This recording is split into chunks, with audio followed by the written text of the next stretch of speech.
What's going on, peoples? We are the Cinefanatics. My name's Robert Adams.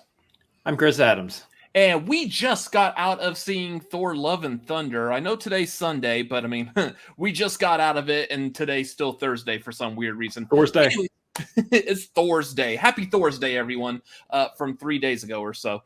Anyways, joining us tonight will be Mr. Matt Thomas. Hello, sir. How are you? How did you get here? What are you doing here? I wanted to hang out with the Adams brothers, number one. Two, I'm the crazy son of a bitch who's already seen this movie 3 times. And it hasn't even been out like a full day Had yet. to be on, talk about this. Yeah, hasn't. And this time it hasn't been out a full day. And I've seen it 3 times in 7 days. So by the time this video actually is released publicly, you would have seen it another 20 times. Probably. I don't know. Possibly.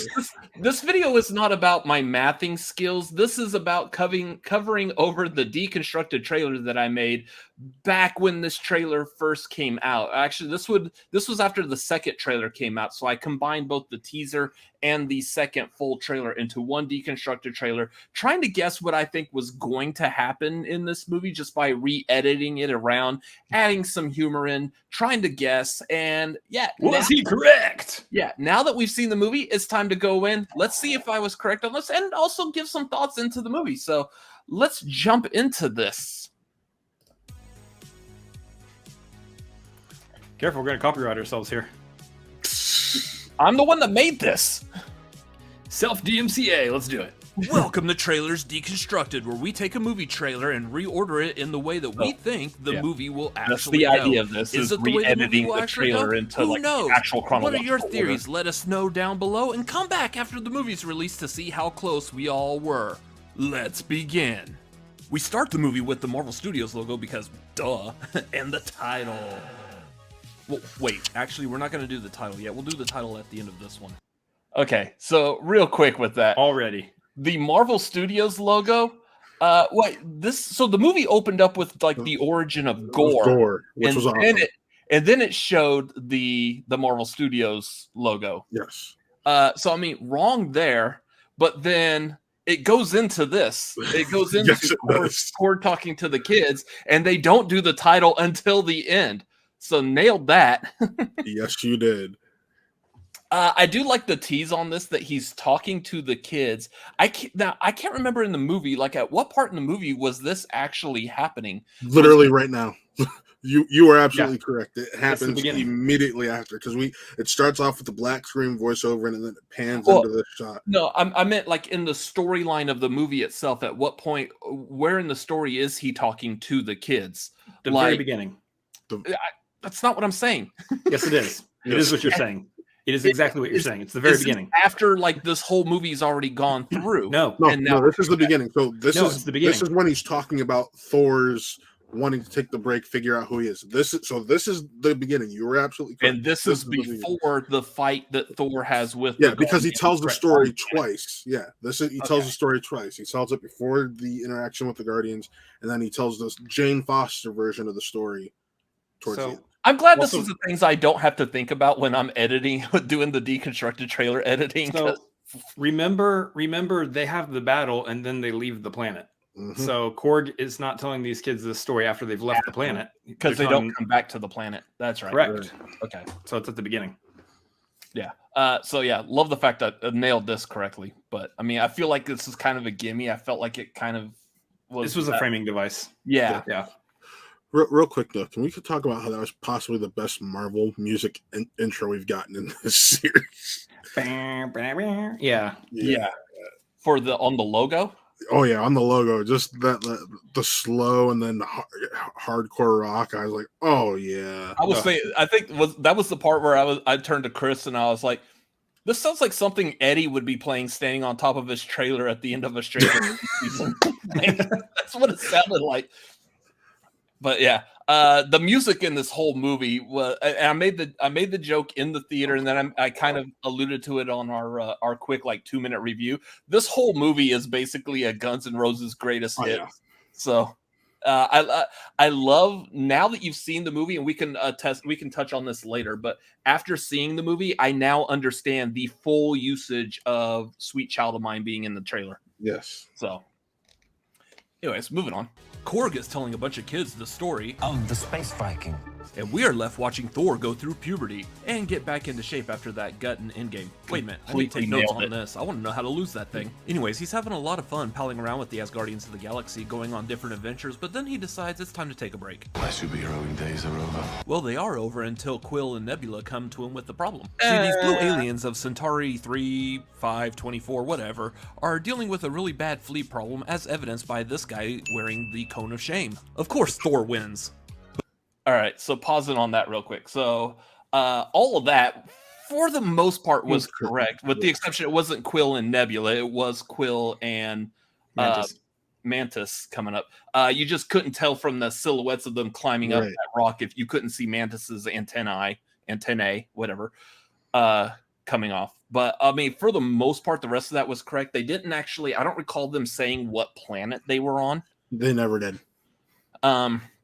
We just assume because they are blue-skinned, they're related to either Yondu's people or the Kree or something, and it's probably more likely to be like Yondu.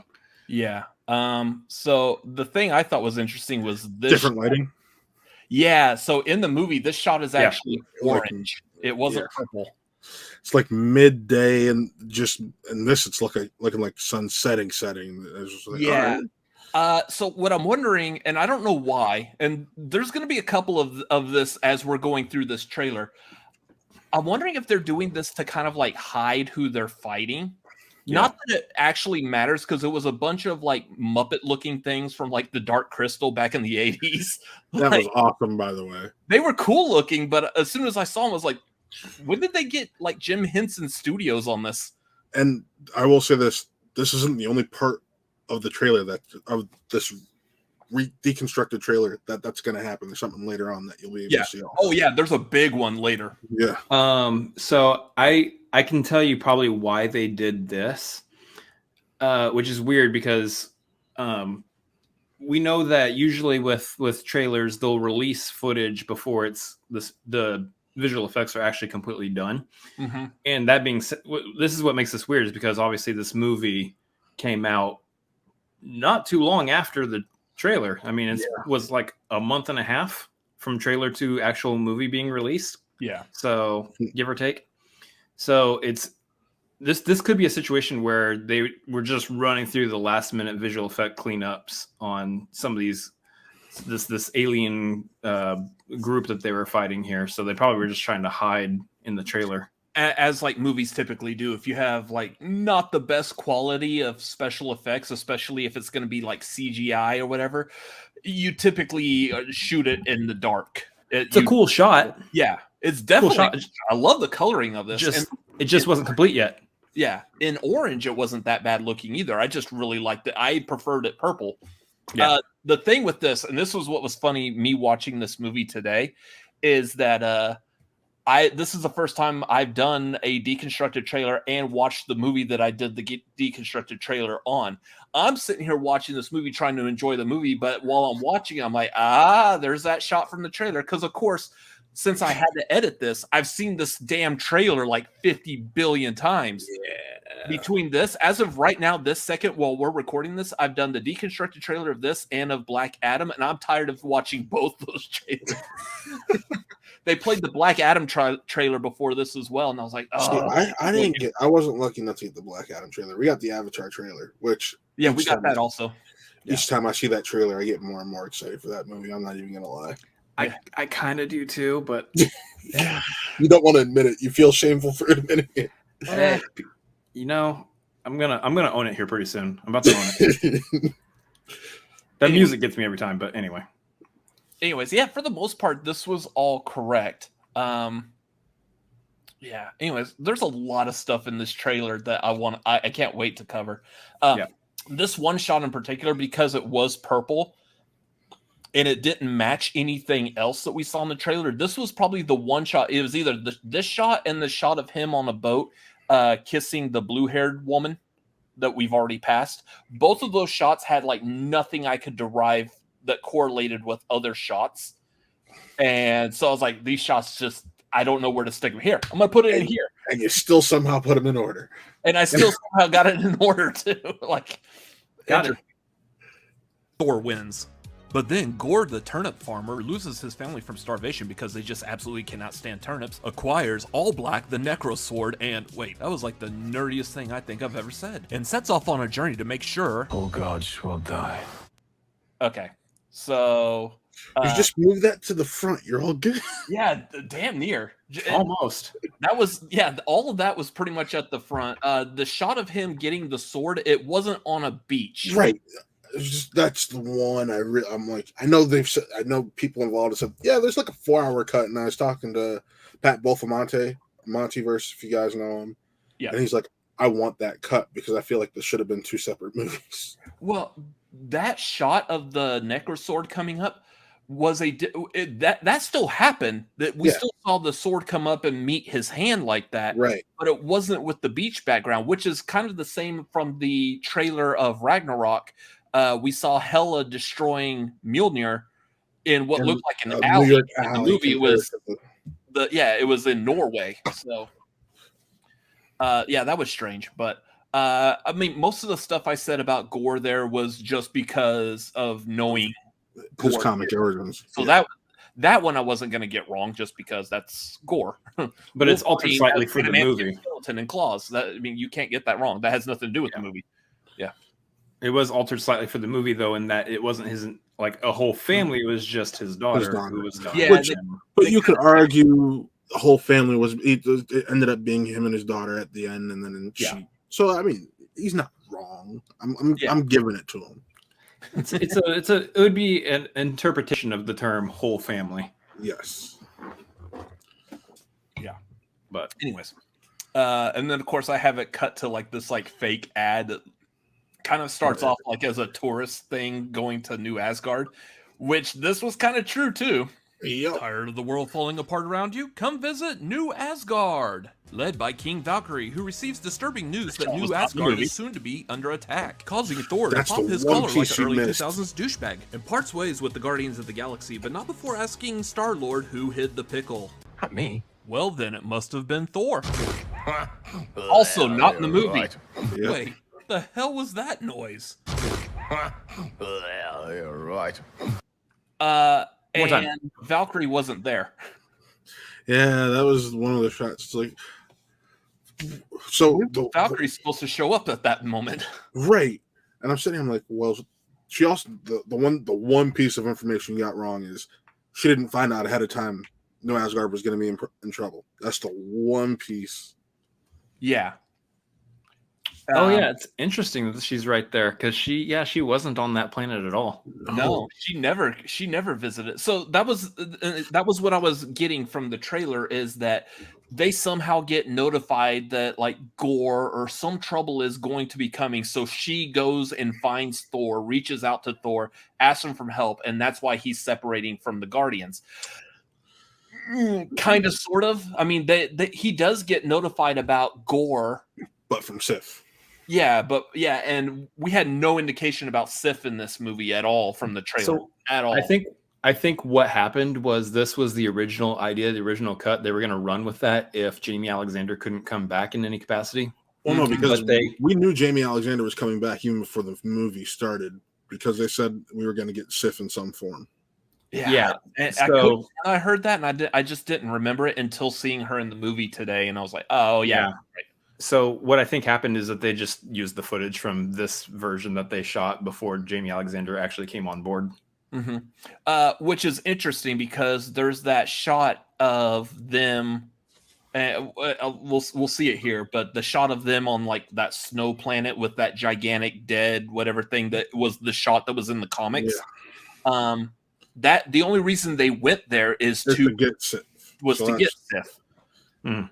So I get what I was thinking is maybe initially the Guardians came back to that planet after the fact, and they tried to reach out to them to help because that would make sense. Like, hey, we couldn't pull together this army, but can you guys help with this? Because this is a threat to the 18th level. All gods will die if we don't stop this.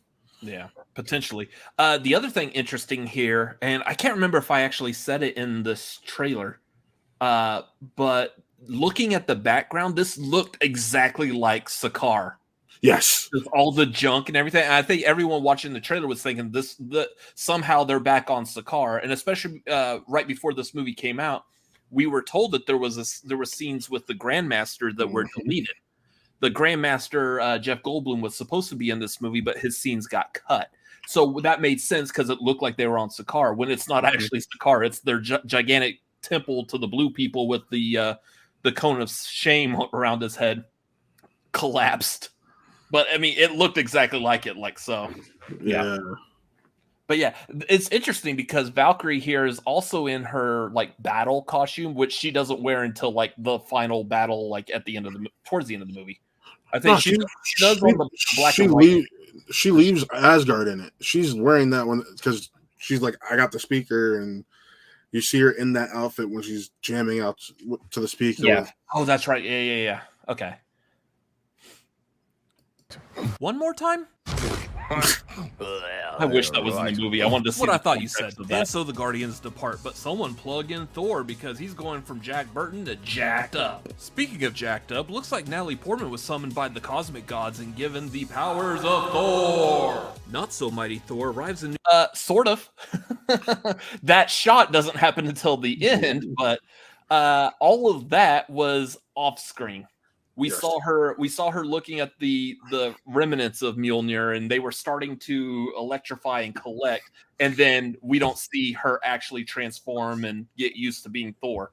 That's one of my biggest pet peeves about the movie, because I would have loved to see that first transformation. I would have loved it. How was her reaction? Like, what was she been like? The whole like, whoa type of how people of Asgard reacted to that happening. They him and hawed that in like, oh, okay, she's another Thor now. Yeah, I think the term is the yada yada over it, and she came in like, yeah, I've been Thor. I've been a Thor now for like a couple days. How and when? I want to see. And this is to the same degree. This is kind of my issue with this movie is that I think this movie actually, in a lot of ways, a lot of movies lately we've been saying they could probably have shaved about 10-20 minutes off that movie. I think they probably could have added about 10 5 minutes. I said 5 to 15 is where I said, so I agree with you completely. Yeah. So the first half of it feels a little too rushed, and I said this in my review. I'm like, just five minutes in movie time helps spread that out just a little bit, and you're fine. I know that was something Chris was wanting to do in our like quick 2-minute review, was talk about like the pacing of this movie is like kind of all over the place. The first half, but then it settles in that second half, and you're like, all right, this is what I expected. Let's go for this ride. But like when we see New Asgard before she goes to look at Mjolnir, we spend what feels like about 5 minutes watching like the Matt Damon that play again. Yeah. Like that, and while watching, I was like, "Oh, this is where this part's at in the movie," because I knew this was going to be in there. Right. But man, this is like screeching to a halt all of a sudden, just so we could watch this, and it had like nothing to do with the rest of the movie. I was like, "Ugh." It was cool, but I mean, besides sacrifice stuff. But besides them being able to throw that joke later in, which I know we'll be able to talk about in just a few moments, so yeah. New Asgard to destruction that can only be described by an expert. So, yes. Completely, 100% nailed. Looks like Thor found his mighty tool. I mean, hammer. But whoa, not so fast there. What is this? Oh, look, it's a lady Thor. I wonder who she could be. Jane? A building collapses as we notice that Thor has summoned Stormbreaker, changed clothes, and Jane took off her helmet. So now they're back at it with... That's exactly what happened in the movie. He's like, yep. He's like, another Thor? Boo, you stole my outfit? You stole my hammer? What's going on? That's exactly what he did. He changed his outfit, and then she took off the helmet disappeared. It's weird that we didn't call it happening that way, because like everyone's looking at this trailer and they're thinking, looking at him in the helmet and everything, they're thinking, well, this looks like it's actually like one of those Hela situations from Ragnarok where the scene is happening, but it might not be happening with that background. Right. No, it is. It is happening with that background. That's exactly what was going on. He just put it on all of a sudden. Oh, even I was talking about that because of how fake it looked. It looked like that in the trailer. That shot of Thor doing the Jane looked like he was on a green screen. That wasn't. Keep in mind, they filmed the majority of this on stagecraft. Yeah. Yeah. Yeah. And That again, shot, that looks so Thor fake. looks like he's got a green screen behind him, which he probably actually does, but that is the shot that they ended up using in the movie anyways. Yeah. And I was saying the lighting in the scene makes it look like his face is kind of green screened into the mask. Almost. Like he wasn't yeah. actually even wearing the mask for some So reason. this scene right here is another reason I have issues with them not showing us her transforming into Thor, because you spoiled the big reveal in the trailer. If that's the first time we're gonna see her as the mighty Thor, don't show us in the trailer. Mm-hmm. Yeah. Yeah. And again, so that's me, the way I would have put the story together. It sounds like the way all of us would have.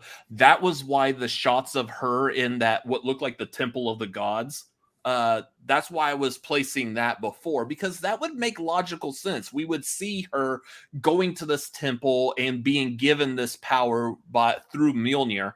Yep. And meow meow, whatever. And real quick though, let's also talk about the cameos by Kat Dennings. Yes. Like And seeing Darcy again. Not Darcy long enough. is always welcome addition to any movie. I agree with you on that, because I feel like she should have come back towards the end, just so Thor and her can have a moment about Jane passing. Yeah. Yeah. I also Eric Selvage, like 10 seconds in and out. Sorry, there's nothing we can do about the cancer. Bye. I feel like they shot that like during COVID, and they're like, well, we can only get him on a Zoom call real quick, so Hey, let's just put him on a Zoom call in the movie. That makes sense. Put him on a Zoom call in the movie. So I do want to touch upon real quick the cancer storyline. I thought they did very well with that. Yes. Because we had no indication. Anyone who knew the comics before knows the whole Jane Foster Mighty Thor storyline was around her having cancer. And every time she becomes Thor, the powers of Thor is what's killing off her body's ability to fight the cancer cells. It's killing off the chemo that's in her body and stuff. So every time she becomes Thor, she gets weaker.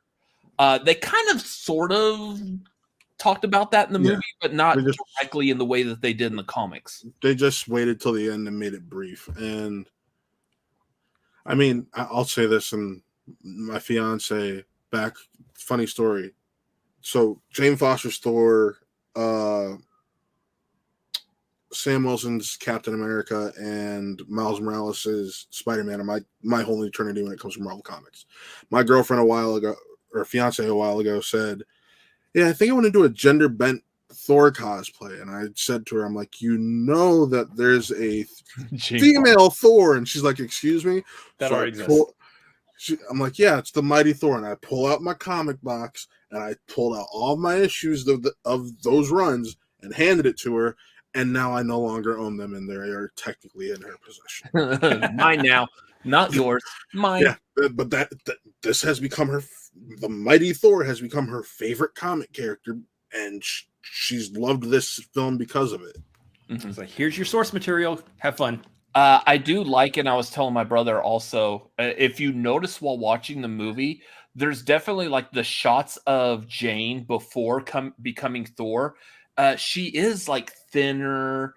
She's made to look weaker because she's battling the cancer. They make the hair look weak too. Yeah. Like you can. I think that there may have been, the way this was filmed, they may have filmed like all of her shots as like the, I hate saying this phrase, but the weaker Jane. The cancer-ridden Jane. Cancer-ridden Jane. There you go. Cancer-ridden Jane. Cancer-ridden Jane. They filmed those shots first, and then they filmed the rest of this movie while Natalie Portman quickly hit the gym and buffed it out, and then came back towards the end. I feel like they did that in reverse, because there were photos and whatnot and interviews of her talking about her getting ready to film this and working out and buff Natalie Portman. Yeah. I think we speak for all men worldwide when buff Natalie Portman. Quite nice. Here's the thing. Me, she's Natalie Portman. Yeah. But buff Natalie Portman adds. However. He will be going to sleep thinking about buff Natalie Portman tonight. Yes. Anyways, let's move on. A building collapses as we notice that Thor has summoned Stormbreaker, changed clothes, and Jane took off her helmet. So now they're back at it with the will they won't they like Ross and Rachel if Rachel had blipped for 5 years. Oh look, a town meeting talk about how Gore is butchering gods. No, So they at were the very talking about boring how town hall- Gore took the kids. So that was the thing from this. Nothing in the trailer was about kids being taken. Yes. Even though, like, so at the part where they were showing Gore and I was talking about like the origins of Gore, I did stick in that shot of the cage, but we had no idea what that was.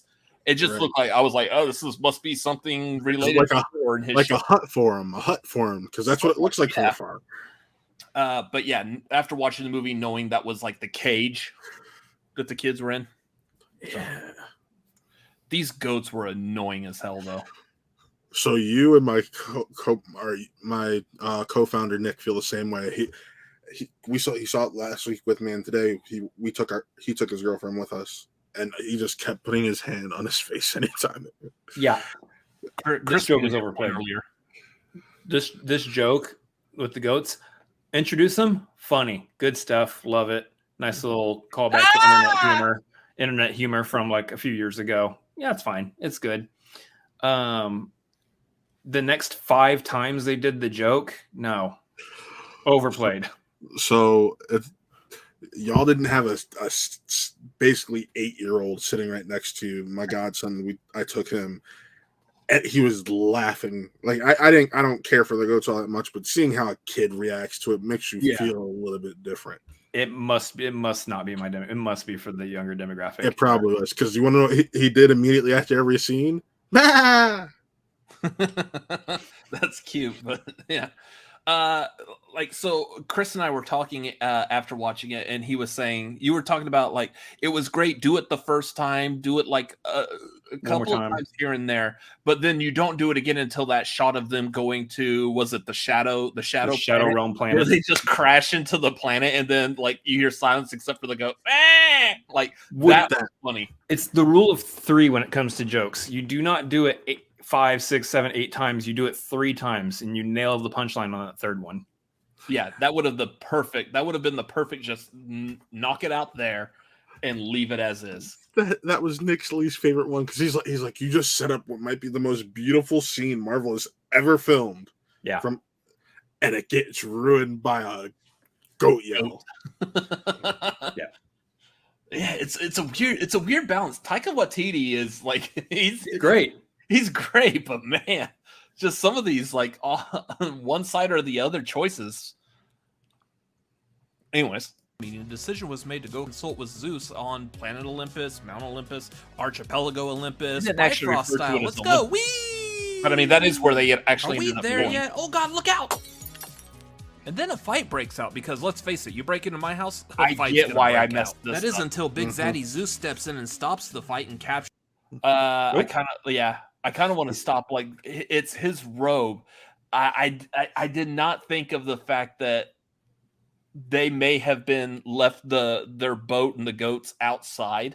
Mm-hmm. And they actually did just sneak in disguise, and that, like, trying to follow again. I'm trying to use context clues of everything around, right? Like what they're wearing, at what point they're sitting in the stands. I don't know. Like that was really hard to figure out. But then when I saw the movie, I'm like, oh, of course, that makes complete sense. You were missing one little piece of information that the trailers did not give you, and it's that pretty much all the gods that appeared in this movie were arrogant as hell. And if you had that piece of information, you would have known that they probably would look at Thor and be like, I don't care what your problem is. Get out of here. Yeah. Yeah. So anyways, got that messed up, but a little backwards. Thor, and holy crap, is that Maximus? Are you not entertained? Well, we are now. And that's it for the movie. It's over. Nothing else to see here. Make sure you like, comment, and subscribe. Have a great day. Oh, wait. No, we're going to keep going. Zeus gives our we didn't see that high five with Korg, I don't believe. Because it was after this, Korg was destroyed. Now, this shot here was before all that. But again, I wasn't piecing that together quite right. So that's a fail. Oh, what was the one that? Still, but you got it in the general area. You got to give yourself a little bit of credit for that. I do, but I mean, I feel like anyone could have thought and realized that. Like the idea is the intricate details of like really piecing this movie together. Yeah, and yeah. So one of the jokes I wanted to make in this that I had thought about, but then I just couldn't figure out how to squeeze that joke in was towards the end of this, I'm thinking the final battle takes place on that shadow planet and that they just defeat Gore. The joke I wanted to make was the how to defeat Gore was, why don't we just rip all the clothes off of Thor again? Because apparently in this shot, when he takes his clothes off, everyone passes out and faints and they're all useless, including the harp player. what a superpower. Yeah, I was like, that's your superpower right there. So when you have to fight the final boss, get naked and no one's fighting anymore. That would have been the solution right there. He's just known as the God of Thunder. What they didn't tell you is what Thunder was a nickname for. The one thing I couldn't understand is what Korg said it looked like. Yeah, I didn't hear that either. It was like muffled. He's like, I heard it. It looks like a shy, and then it was like mumbled. I'm like, fuck. Three times, still haven't been able to catch it. I'll have to wait for the Disney Plus throw on the captions. Right. I do like the way that scene was done, because like in that moment, Valkyrie and Jane are all like, "Oh yeah, let's go. We're all right on the count of three. When I say go, we go." And then that happens. Like, yeah, we can just wait a little bit. No rush. Like nicely put together. Yes. Traveler safe passage and shelter, but oh, look out. Someone stepped up from farming turnips to butchering gods. And there just so happens to be some on this planet. Oh, nope, no planet anymore. I'm not sure where this image comes from, but we'll just show you the comic book image of it that everyone else is showing you, because everyone else is doing it, we might as well also. Jane and Thor go hand in hand into the final battle, which either takes place on that ravaged planet or Sin City. And why does this battle take place at what looks like a four-way stop where everyone's waving right here? The shadow creatures are not in the fucking background. Yeah, we really don't like. They really did not show too much of this scene. There's no context to it, so we have no idea why it's in black and white. But it was so beautiful. It may be one of my favorite scenes Marvel's ever done. Yeah, I was gonna say this is probably one of the best looking action sequences I think the MCU has ever produced. Mm-hmm. Other to go. Either way, Gore lost. Gore, you got some gore on your face, you dirty boy. In the end, Thor meets back up with the Asgardians of the galaxy. And yes, this is a completely different battle. You know why? Because look, Thor's wearing... This battle doesn't happen at all. They did not show this in the movie. Which that is odd, because you got like everybody on the set filmed this entire other separate battle, and we never see it in the movie. You want to know what my guess is? It was part of that beginning montage, because we do get a montage where they're in a battle and he's just sitting on a rock. Yeah. I mean, I can't remember if he's wearing this costume or not. Yeah, he is. He's wearing that costume. He's sitting on a rock with Stormbreaker in hand, and it would have shocked me if this was originally the next one in that sequence, and then you see him plant Stormbreaker in the ground. And I think you're right. And the other thing is, it's actually not that difficult when you have everybody on set when they're filming everything with stagecraft, because you can easily just change the background. They've probably got like 12.5 million whatever backgrounds preloaded into that thing, ready to go for all the scenes they need to shoot. And this is just like, hey, we're just going to shoot this other battle here. It's probably going to be in a montage later. Boom, let's knock it out real quick. Yeah, because apparently it takes like half an hour to an hour to just load it up. So it's like, hey, half-hour break while we load this one up and move stuff around real quick. And yeah, that's why stagecraft is changing filmmaking, and it's I love it. A lot of people are starting to hate it though, because they're like, there are shots where it looks tacky and cheesy. And it's like, yo, it's the fact that it's still this good early on is what you should be caring about. It's still like, is there going to be bumps along the way? Yeah, but don't tear it to shreds like it's ruining filmmaking. It's doing the exact opposite. Absolutely not. No, this looks fantastic. A different outfit, and Mantis is carrying a big stick instead of a big ass gun. And it's a battle that Thor is finally walking away from. These hands were once used for battle. Now they're but humble tools for peace. Okay, I love in the movie when we saw this in the movie, it shows him burying Stormbreaker in the ground at the beginning, and then Quill and Mantis go to talk to him, and he immediately just pulls it right out of the ground. And I feel like that was the movie knowing I was going to be sitting there watching it going, this is a big FU to your Deconstructed trailer. Because the second he just turns around and yanks out of the ground, I was like, well, shit.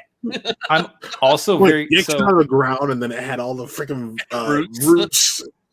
So this is completely separate from the trailer, the movie, everything. I want to know the lore and the biology of the Groot, because if that thing is taking root, and that is Groot's arm, if that is taking root into the ground, is it growing a new Groot off of it? Yeah, is every single piece of Groot its own like individual identity? I mean, because we got Groot back based off of twigs, that would make sense. Yeah. So if he would have left Stormbreaker there, a whole Groot would have grown underneath the ground and would have Stormbreaker as its arm. Yeah, because think about it. The other pieces of Groot we saw in the original Guardians movies, they weren't put in soil. Rocket puts that one in soil, and that's the one that starts to form a Groot. This one started planting roots. So who's to say another Groot wouldn't be formed off of it? It's interesting. And I know touch on that in the Christmas special. Yeah. A lot of this movie, though, they are, and they didn't really touch upon it in Ragnarok, but, well, Ragnarok, he didn't have Stormbreaker yet. So, there's a whole lot of this, like, Stormbreaker having its own sentient, like, idea. Like, Stormbreaker is getting jealous that Thor is talking to Mjolnir again. So that was just strange. So I don't know, like, at what point, what consciousness does Stormbreaker actually have, and does the Groot arm have its own sentient consciousness outside of like the Uru metal that Stormbreaker itself is made out of? Don't know. It's wild. It's just out there. I feel like we're gonna fall down a rabbit hole of like, hey, just shut the hell up and enjoy it. Can we have an entire Avengers made up of everybody's paraphernalia, whether it's Stormbreaker and Doctor Strange's cape, and you know, you got to get Goose from Captain Marvel pops in. Well, now you're talking about the pet Avengers. Yeah.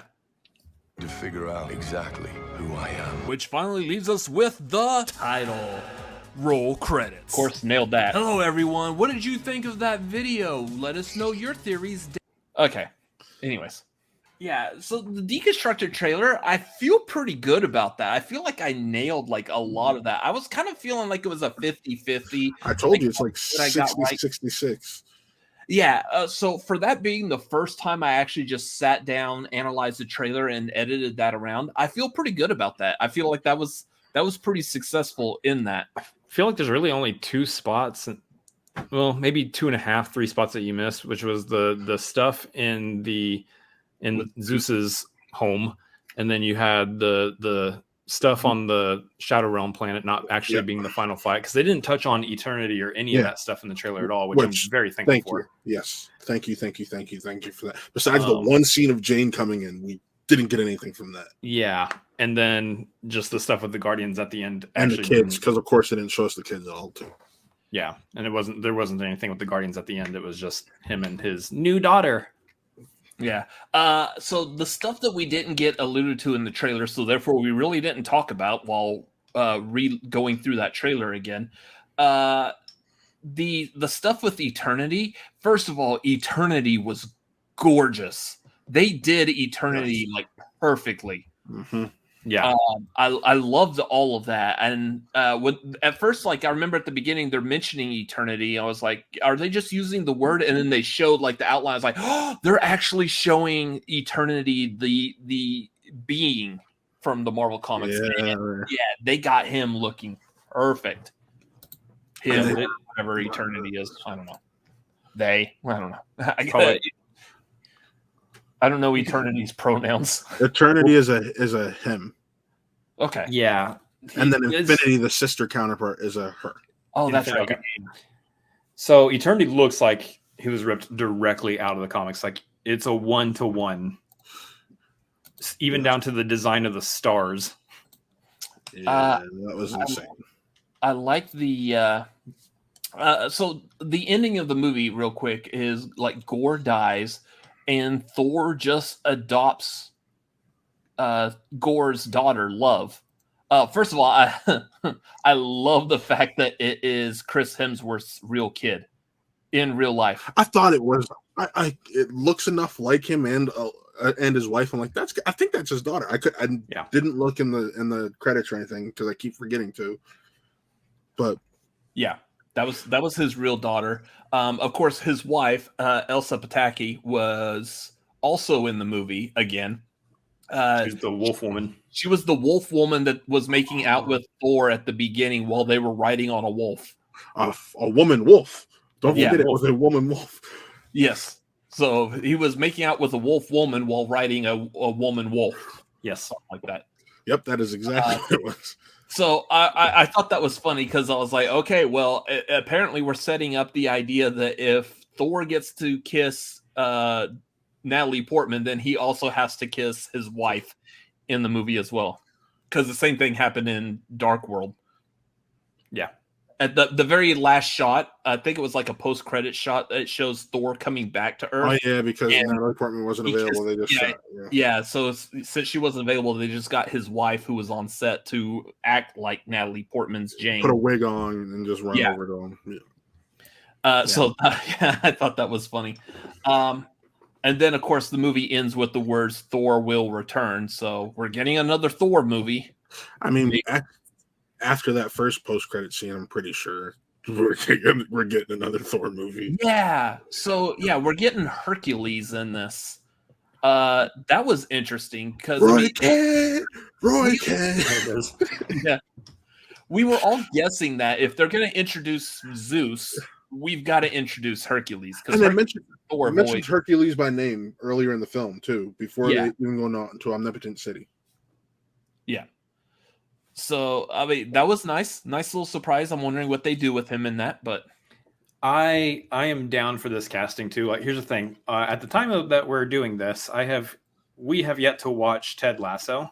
I'm holding off until the next season gets ready to start, so I can just binge through the first two and then jump into the third.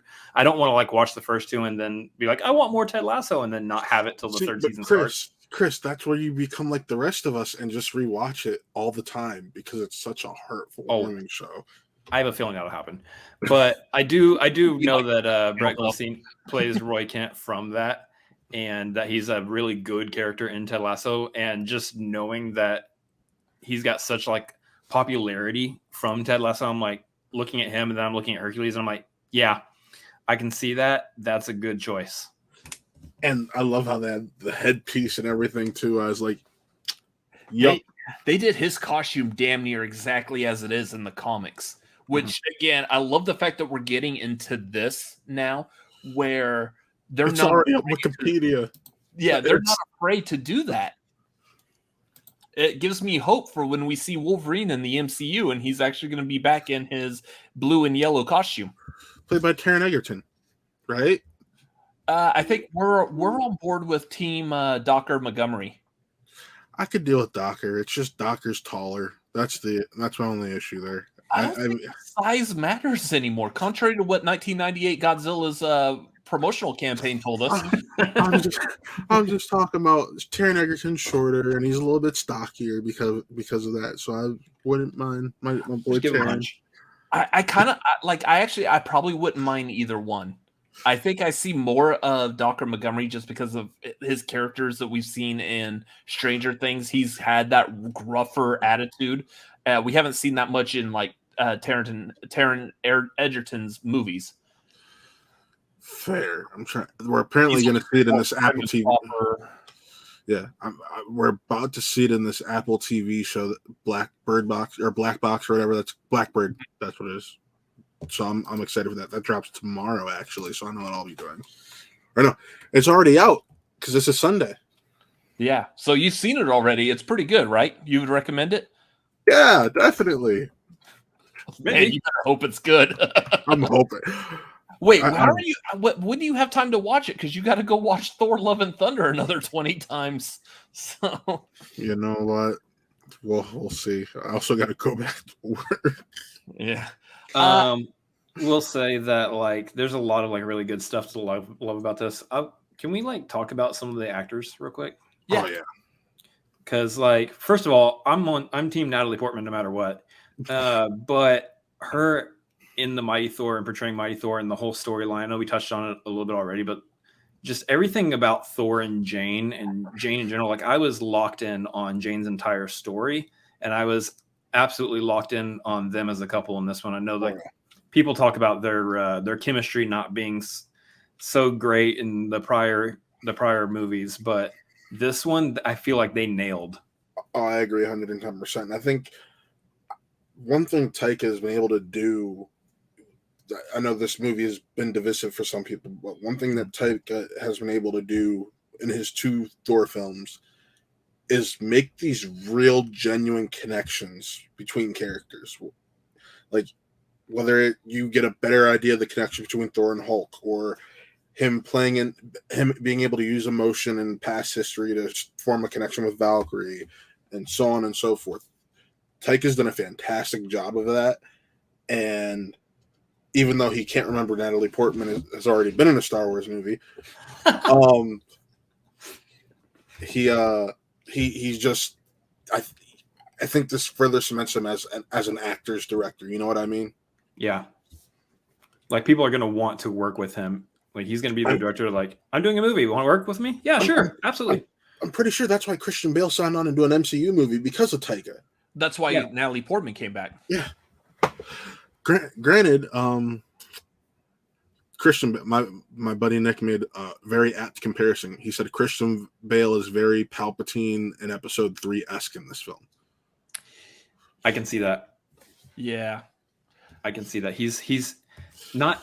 I don't believe the term is hamming it up, but he's definitely doing a. I mean, this is usually a negative term, but I'm using it in a positive here. He's doing like a caricature, and so to speak. And I think it really works too. Christian Bale's a fantastic actor, but he was both menacing and very captivating as a villain. And I wish we had more time with him on screen. That was one of my biggest issues. I wanted more. The second they show him at the very beginning, I was already like completely gone on the fact that it was Christian Bale. Yeah. Mm-hmm. Like them showing him with his daughter at the beginning, I was like, oh, this is so like he's doing so well. And then later on, when we see him and he seems like he's actually doing like a Joker impression almost. And I was like, it's so weird, because this would be something that you would see either out of like someone doing Joker, or it even actually started venturing into some Jim Carrey-esque type of acting and facial. Oh, the head scene. The head scene is like, oopsie. I was like, that is very Jim Carrey-esque. Yeah. Yeah. Like, you liked it a minute ago. It was good, because I don't remember ever seeing Christian Bale, even like in American Psycho, which is probably one of like the most like outlandish he's ever been. Even he didn't even hit that kind of a mark in that movie. And I will also attest, and this is a positive to Christian Bale, I can't think of another actor in Hollywood that can ugly cry as well as Christian Bale can. When that man cries on screen, he gets ugly. Like, it's just hard to look at him. He's got this weird facial thing about him. I don't know what it is. He goes for it. He goes all in. He's like, I don't care how I look. I'm going to cry my heart out, and I'm going to look really butt ugly while doing it. Yeah. And it's great. It's a great testament to what he did with that character, because I know a lot of people were like having a hard time with the fact that he doesn't look exactly like he did in the comics. They don't have like prosthetics or anything, CGI or anything on his face. But at the same time, I don't care. They did great jobs of that when he's arriving in the shadows, though. You still got that. That's what made it great. That one shot, he almost looked like he was a skull. A skeleton? Yeah. Oh, it's such like nicely done, like very well done on like both him and the special effects, the lighting, all of that, everything it took to achieve that. Christian Bale's Gore the God Butcher. I said in our like quick trailer, that was probably one of the more compelling villains out of this. I would put him like pretty close up there with Killmonger, Yeah, Killmonger, Thanos. I have him in my top 3, top 5, trying to figure out Vulture. where the final placement is. Yeah, like these are all villains who definitely deserve to be villains, and they did it so well. Of course, like this is in stark contrast to Malekith, which was the very generic, I just want to conquer everything. I'm just a very generic 80s bad guy. So another actor I want to give some props to, and this is another thing, because we were told one thing was going to happen and we didn't really get it. We got allusions to it. We early on when they announced this, they talked about Valkyrie was going to be looking for her queen, and I was like, oh, cool. Tessa Thompson, even though we didn't get her to the extent that I thought we were based off of how they were talking, great job with what we got. I wanted to explore that more because, one, I don't think there's enough representation in regards to whether it's people of color, people in the LGBTQ spectrum in Marvel films. They do nice allusions to stuff, but they never just like hammered and no, this is how it is. They're dipping their feet in the water right now. They're not committed on jumping straight into the pool. Yeah, but they've been dipping their feet in the water for a little too long at this point. I agree. It is time to kind of like really pull the trigger. And I think what this movie did to inch it a little further is her conversation with Korg's face in saying that, realizing that Korg comes from a planet where essentially there are no women. It's all dudes. It's all dude rocks. Contrary to what we were told contrary to what we were told in Ragnarok when he talked about his mom and her new boyfriend. I think he maybe he may have just been making a pop culture reference joke. I don't know. But there's another allusion to it that I loved when she was talking to Thor about feelings about Jane when they arrived in Omnipotent City. She's like, we're both on the same team. He's like, what team is that? Team Jane. And she had this look on her face. I'm like, yes, yes, yes, yes. Yeah. And what I liked about the talk between her and Korg was Korg brought up on his own, like, have you found a girlfriend yet or anything? It has not been explicitly said in these movies that Valkyrie is, I don't know if she's like actually bisexual or if she is like lesbian. I think I feel like I get the feeling that she's bisexual. Yeah, I get the feeling she's bi because he mentioned multiple partners, didn't say multiple. He said special someone, not just she was still interested at sitting there and waiting and eating grapes when Thor was naked. So but they haven't said it in the movie yet. We are to understand that the characters within that world already know. So Korg just like flat out saying like, hey, so have you found a girlfriend yet? Like, hey, I already know, and we're just gonna have a casual conversation. And this is where everyone else kind of like catches in. You get clued in, you're like, okay. I love how that was done because it was done in a natural conversation. There was no need to like, hey, by the way, I like women. Like, there was no fanfare for it. It was a natural, normal thing. I sound like Jim's dad from American Pie. This is like another situation though, where the movie probably again could have used another 15, 20 minutes on there, and you probably could have done a little bit more diving into what Valkyrie's been up to as King of Asgard, and you can kind of get some of that backstory happening there. Although when we heard that we were getting Jamie Alexander back as Sif, I was like, okay, they're definitely setting up for her and Sif, right? Because that's got to be it. And then I'm like, oh, I guess Sif is literally in here to give us quick information and never be seen again until the end. Got it. Peace out. Yeah. The last thing I want to touch upon real quick is the allusions to Valhalla that we've gotten throughout this movie. Obviously, they were setting up Valhalla to be something big because it got mentioned like 50 times throughout the course of the actual movie. And then we get that post-credit scene at the end where Jane shows up in Valhalla, even though she's not an actual Asgardian. She's not a real like Viking or a part of this. She is still allowed to be in Valhalla because she was a Thor, and to be greeted by Heimdall was so good. Yes. Like it was so nice. Like seeing him on the screen again and welcoming her to Valhalla. That scene did nothing. It had no allusions to like the future movies. It wasn't a comedic thing. It was a nice little touch.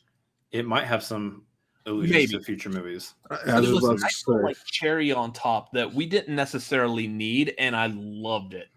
There are stories of Jane taking up a Valkyrie moniker in Valhalla that you could allude to or do something with in future movies. They left it in a situation where they could bring her back if she wants to come back, or they don't have to if she doesn't want to.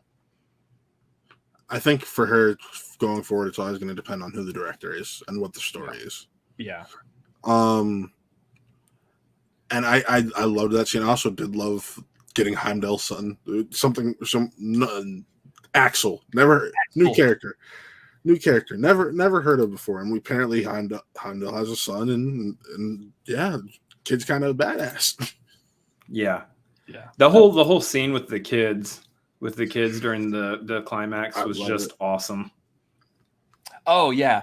The use of the end of November Rain in that scene, when they started playing that, I was like, oh hell yeah. Like November Rain is probably my favorite Guns N' Roses song, and I loved the usage of it at that moment, because that's the best part of that song as it builds up to the ending of that song. And the fact that entire battle was encompassed within that section of that song, so good.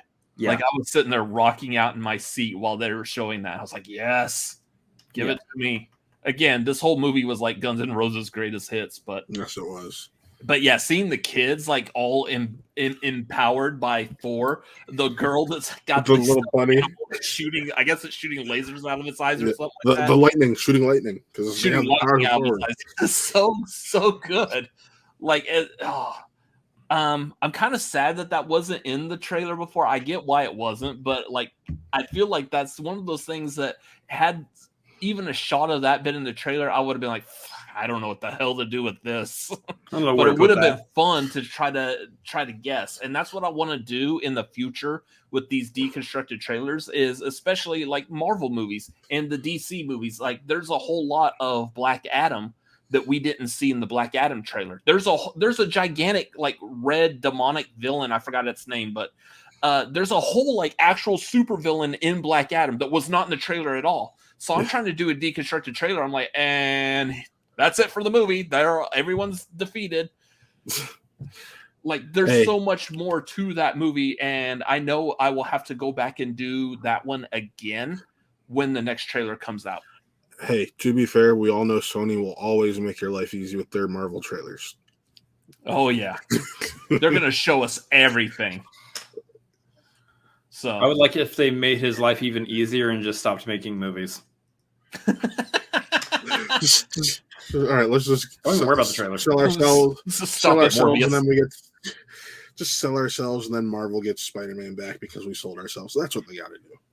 So before we like wrap anything up at all, before we get to that point, what role do we think that new young daughter Thor is going to play in movies going forward, in TV shows and whatnot? A setup for like a young Avengers, a new character in a young Avengers is what I was about to say. That's the only thing I could think of. Yeah, because they're doing a good job of showing of these roles being handed off to other people, typically younger people. So like we still have Ironheart that's coming in Black Panther: Wakanda Forever. We've got what's her face from Hawkeye, Kate Bishop. We have Kate Bishop set up for Patriot in Falcon and Winter Soldier. Mm-hmm. Yeah. So wasn't there? Who was the younger Thor character in the Young Avengers? What was that person? Kid Loki. Yeah. So there was Kid Loki in the comics. But the other thing with the comics that I feel like was really important also was Billy and Tommy were also a part of it. Wiccan, and I can't remember the other one's name. Speed. Wiccan and Speed. Yeah. So Speed and Wiccan Those two are also very important. So there's a chance we might still see them if they hurry up and make another movie before the kids get too old, like the Stranger Things kids. No, because for them, you want to age them up because it's the Young Avengers and they're not that young. They're adults. I mean, yeah. I'm curious to see, are we going to see a setup for Hulkling and She-Hulk? Are we going to see Ironheart replace Iron Lad? Because we know we're getting Kang, and in that regard, that means we're going to get all of Kang's. Yeah, so. Yeah, I'm really curious too, because I know, like, especially with like She-Hulk coming, and we've introduced other heroes, She-Hulk, Moon Knight. Like, I know that there's rumor right now. I don't know if rumor or confirmed that Wonder Man is going to actually pop up at some point. So like a TV show from the director of Shang-Chi. Yep. Yeah. So I feel like they're setting up like a West Coast Avengers. They're setting up multiple different kind of like Avengers groups that might pop up over the course of the entire planet, like different parts of the planet, maybe different parts of the universe. So it's kind of interesting. Well, we got like Contessa Valentine is setting up what looks like probably she's setting up the Thunderbolts, because we've heard that they're in the process of getting ready to do that and trying to recast. Which anyone who knows the comics and has been watching the MCU shows and movies so far could be like, no, duh. So it's very interesting because I know I have a friend who she for some reason thinks this is going nowhere. I'm like, you read comics more than I do, and if you can't see this as leading to setting up the multiple aspects of this universe going forward, whether it be the Thunderbolts, Young Avengers, or Secret Wars, you have issues. Wasn't Hercules on the West Coast Avengers too? I believe so. So there you go. We've got almost the entire West Coast Avengers. Kate Bishop eventually becomes a West Coast Avenger. Vision's still out there. Mm-hmm. I'm sure Scarlet Witch will come back. Yeah. Whew. So there's a lot. We could actually probably put together a weekly MCU talk show, like no problem at all whatsoever. But unfortunately, we will have to save more MCU talk for a later time. So yeah, that was reconstructing the Deconstructed trailer and our spoiler review of Thor Love and Thunder. Overall, one other beat real quick that I loved about this movie is that Gore's daughter's name was Love, and we didn't actually get that payoff until the final shot where they reveal the title and like, that's why it's called Love and Thunder. It's so good. Like that was like the perfect end cap on there. Again, introducing the title at the end of the movie instead of the beginning, like I guessed. But I mean, I don't mean to like toot my own horn, but toot beat.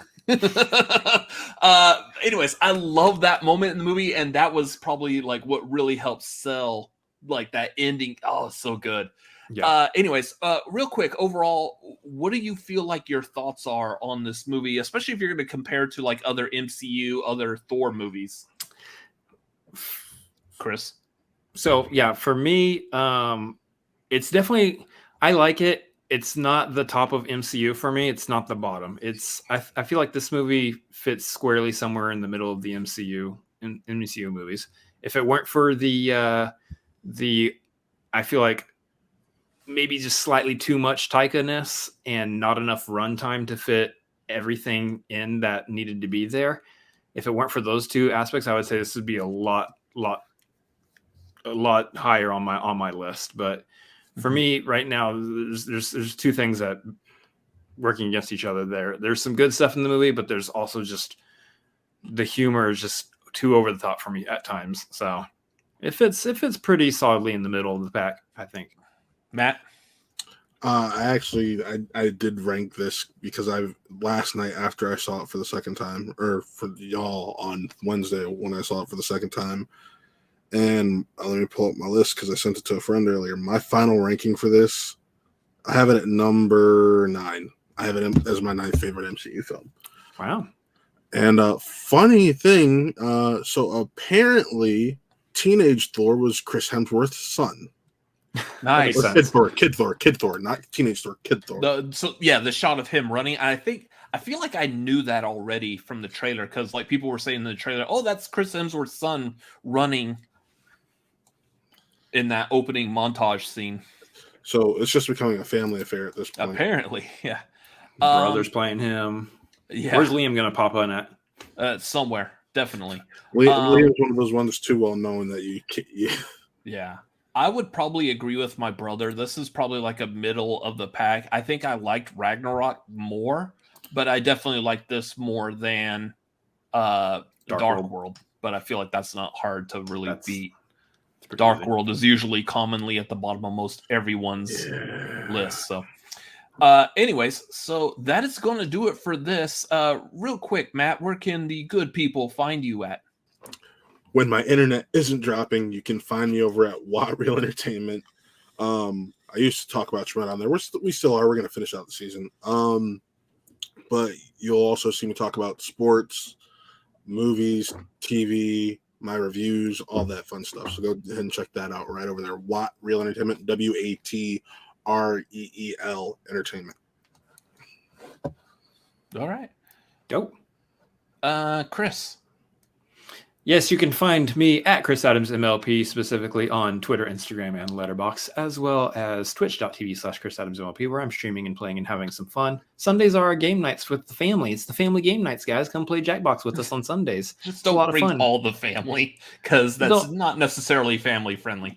You're a part of the family. Yeah, don't leave the kids out. It's 18 plus. Bring yourself and come be a part of the family, though. It's gonna be fun. Yeah, it's a blast. I love it. Last Sunday we did this. I was crying. I was laughing so hard. This is actually going up on the day. So if you're watching this right now and you want to do watching this, go to Twitch. Come hang out on my Twitch. Yeah. Anyways, make sure you follow us at Cinefanatics MLP on Twitter and Instagram. Like, comment, and share this video. We want more people to see us, and that's how you get views. You share it. Everyone sees it. And then, of course, make sure you subscribe to Cinefanatics. You can find me personally at Robert Adams MLP on Twitter, Instagram, and Letterboxd. Coming up, this is going out on Sunday. So we had just done part 1 of our tier ranking of MCU movies. That is over on the marquee. That was last night. It was a blast. I had such a good time. I think I did. We'll see. Hopefully we're not regretting anything and there was no technical issues. Otherwise, this is going to be awkward as hell. But anyways, we had a good time over there. Make sure you keep an eye out for anything else that we're doing. We got stuff changing right now. I'm in the process of developing new content. So make sure you follow us, subscribe, and yeah, that's going to do it for tonight. Thank you for watching. Have a great evening. Later. See ya.